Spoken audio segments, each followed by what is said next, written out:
New ইয়র্কের ম্যানহাটনের lower east side ব্যস্ত এবং জনবহুল এলাকা, আর সেখানে অবস্থিত সারা ডি রোজভেল্ট পার্ক। গত 11ই মার্চ এই পার্কের একটি পাবলিক বাথরুমে প্রবেশ করেন 84 বছর বয়সী এক বৃদ্ধা। ঠিক সেই সময় সেখানে ঢুকে পড়ে 30 বছরের এক যুবক। পুলিশের অভিযুক্ত ল্যান্ড গ্র্যান্ডিসন হঠাৎ করে টয়লেটে প্রবেশ করে এবং ওই বৃদ্ধাকে মাটিতে ফেলে দেন। তিনি ভুক্তভোগীর পোশাক খুলে ফেলতে চেষ্টা করেন এবং নিজেও কাপড় খুলতে শুরু করেন। ঠিক সেই সময় এক সাহসী প্রত্যক্ষদর্শী এগিয়ে আসেন। তিনি দ্রুত পরিস্থিতি বুঝে অভিযুক্তকে টেনে সরিয়ে দেন এবং বৃদ্ধাকে রক্ষা করেন।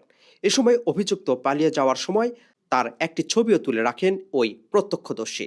পরে পুলিশ সেই ছবি দেখে প্রায় 6 ঘন্টা পর বাসা থেকে তাকে গ্রেপ্তার করে। এ ঘটনায় স্থানীয় বাসিন্দা ও পর্যটকদের মধ্যে আতঙ্ক ছড়িয়ে পড়েছে।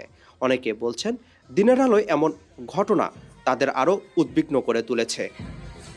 পুলিশ জানিয়েছে, অভিযুক্তের বিরুদ্ধে ধর্ষণ ও যৌন নিপীড়নের চেষ্টার অভিযোগ আনা হয়েছে। আপেল মাহমুদ, ঠিকানা নিউজ, নিউ ইয়র্ক।